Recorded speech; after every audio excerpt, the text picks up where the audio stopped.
So we have here a NCAA men's basketball postseason tournament. Look at here, we have here we're going to do the WBIT and the WNIT. Then let's talk about the NCAA tournaments. But let's shine some love on the teams that aren't NCAA worthy, but are still solid teams. And like the mid-majors, let's not just focus on the Power 4 conferences. Like the best of the best mid-majors that won their bids in their conference tournaments, and or kind of large like George Mason, St. Joseph's, like Richmond, like let's just focus on Princeton, Harvard, Princeton, Harvard, Columbia. Let's just focus on Buffalo, Ball State, maybe Toledo. Let's not focus on let's focus on all these mid-majors in these conference tournaments that don't win their tournament, but still get a chance to compete for a championship. Not the one obviously you want to win as a player, but one of these smaller schools. It's awesome to be able to compete for championships still.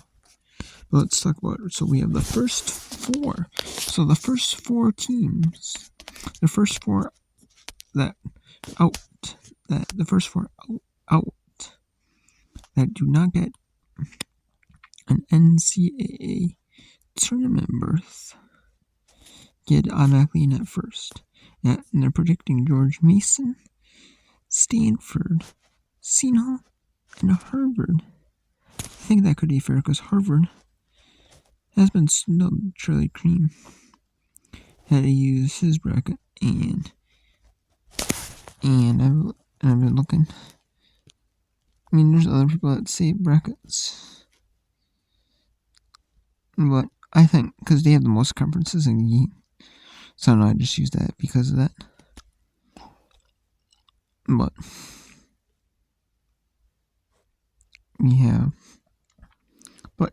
George Mason could get in, could get out. Harvard could get in, couldn't get out. But it's interesting that Stanford and Seton Hall,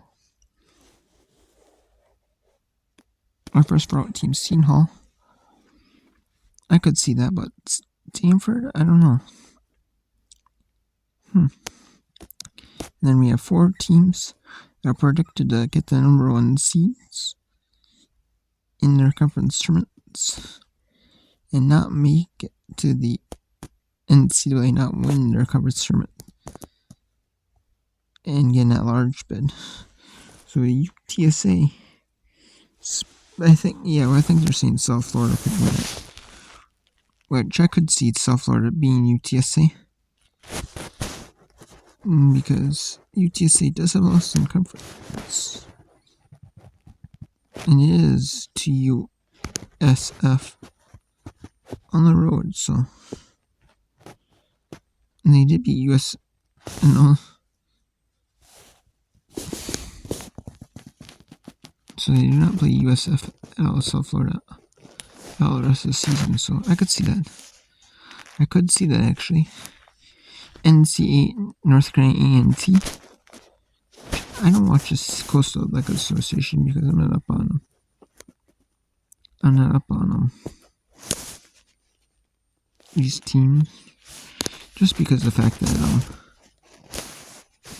I'm not up, just because of the fact is because I don't have local sports. Because they only have very few conferences and early season tournaments for softball, baseball, volleyball, men's and basketball, stuff like that. That's pretty much it. And they have the Coastal Athletic Association, Big East, and some smaller Division II conferences. Football conferences that CAA, Big East members are part of, but whatever. I'm not too into it, but okay. You could see a small league like that, like a small league like the Coastal Athletic Association. They you could see upsets like that happening. Okay, I'll give him that. Buffalo. Now, Buffalo is going to win the regular season. This is through 2-16. So do they really think Ball State is going to be an at-large?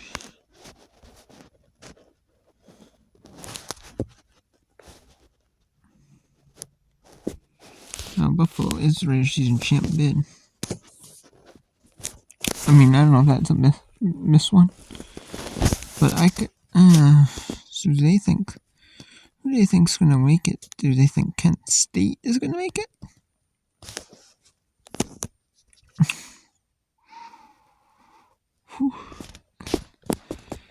I'm Kent State.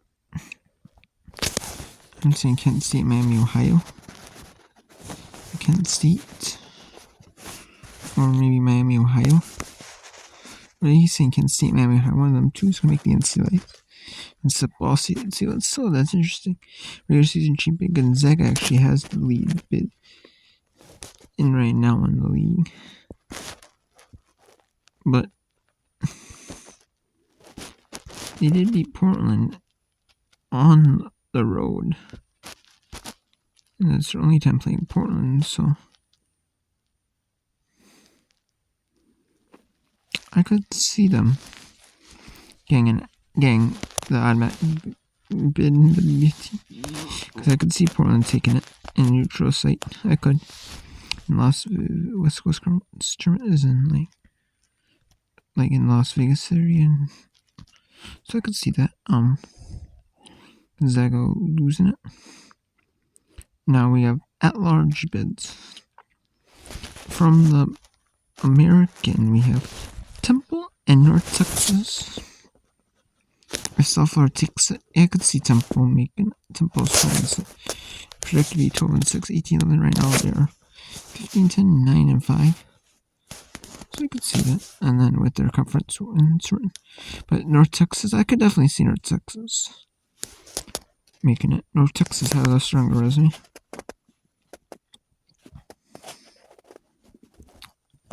Oh, they do have that loss to Santa Clara that hurts them. Losing to in New Mexico. New Mexico and the Santa Clara loss hurts them a little bit, but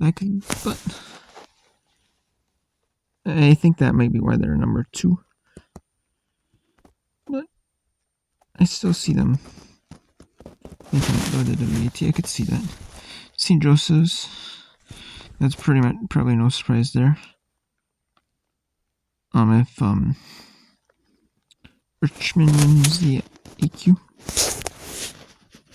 and we have Davidson, 12-6. So Davidson does a loss to St. Joseph, does a loss to George Mason, and a loss to Richmond. But they do have a St. Louis loss as well. I mean, they do have some good mid-majors though they're played, and good Parkhurst teams they played. So teams that are good in their conference, like they have Cincinnati. They played Wake Forest, Virginia Tech, and NC State. They only lost by 2. So Wake Forest lost by 5. They played good mid-major FGC won. They played Wofford, which is good in their conference.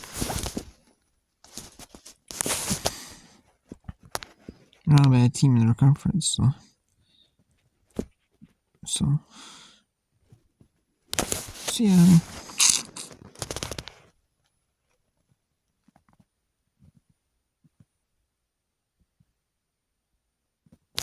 And Arizona, Cincinnati, BYU of the Big 12, which Arizona does not surprise me.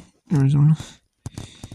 I could see Colorado making it as well, but maybe Colorado could make it here. I don't know if they're an at-large team in the NCAA, but there might be like near the edge of it. I could see them getting an at-large. Cincinnati, yeah, I could see that. Oops, where's BYU? BYU. I could see actually BYU making it. They're a scrappy team, especially when you got Arizona State, Kansas. 3 of those games should be winnable for them. Could be winnable games for them. Especially Arizona State, Kansas at home, and Utah on the road. I don't know about that one, but still, it could go into with a 16-15 record in overall. So I could see that. We have Villanova, Marquette, St. John's. Villanova, St. John's, 16-13, 6-0 in the Big East. So I mean, I could see it. I don't know how high I'm on St. John's. Well, I mean, I could see it, but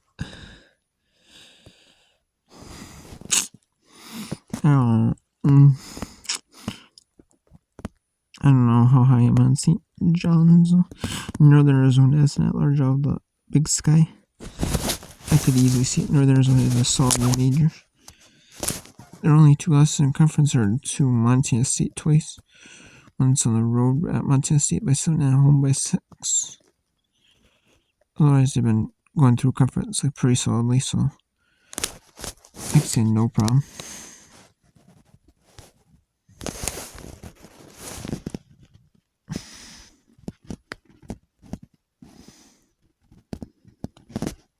Maybe there's a prediction is, but they may have a sub, which I don't know, maybe, but there I could see them making it crazy. Liberty and Conference USA. No, Liberty lost to Louisiana Tech, and they lost to Middle Tennessee. So they do have some good majors. They played Grand Canyon. They played Toledo. They beat Arkansas in the neutral court. And they played Toledo on neutral site, lost by 8. They played Tennessee. I don't know. They played Tennessee on the road.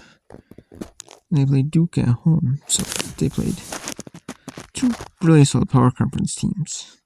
I think there are Sweet 16 caliber teams at least. So can't really fault them. Liberty should be in Princeton. Now Princeton,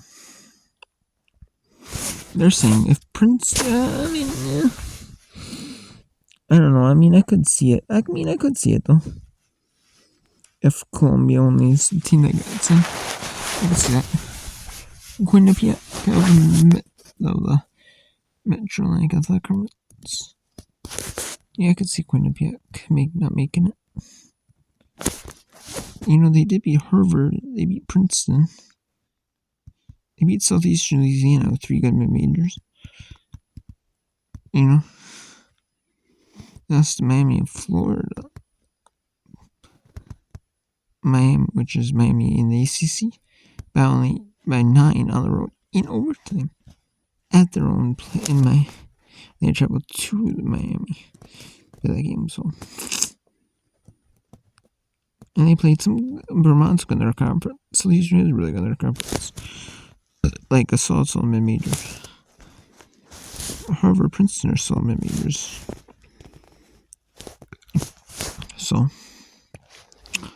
Vermont's was solid in their conference. So yeah, Ball State, Toledo of the Metro Athletic or the MAC. No surprise there. And then we got Drake, Missouri State, Murray State. That doesn't really surprise me too much. Drake, if they make it, they'll be 16-4. No surprise there. Missouri State doesn't surprise me there. Murray State, not really. And no surprise. Missouri Valley Conference is a solid major. One of the really solid major conference. Then we got Wyoming, which I'm not surprised if Wyoming makes it, and Colorado State. I'd be surprised if either of those teams make it, because UNLV is probably going to be the automatic qualifier, and that doesn't surprise me. Or Roberts of the Summit League. No, that doesn't surprise me. Or Roberts is probably lost South Dakota State. They lost to twice, and they lost to North Dakota State. So they should be able to be number one, being the number one at large bit of the Summit. They're really solid mid-major. So, and if they lose to South Dakota State for the third time in their conference tournament, they should get the WBIT tournament bid. Which I don't be surprised if they would. I wouldn't be surprised if they would. If they do. Unless they win their conference tournament. That's the only way I don't see them getting a WBIT bid. Gonzaga, Washington State, no surprise there of the West Coast Conference if Portland wins. But if Gonzaga doesn't win their conference tournament, then expect Portland to win. 1-2. They're interchangeable. Gonzaga, Portland, Washington State is a lock if they don't win their conference tournament. So, yeah. So we'll see.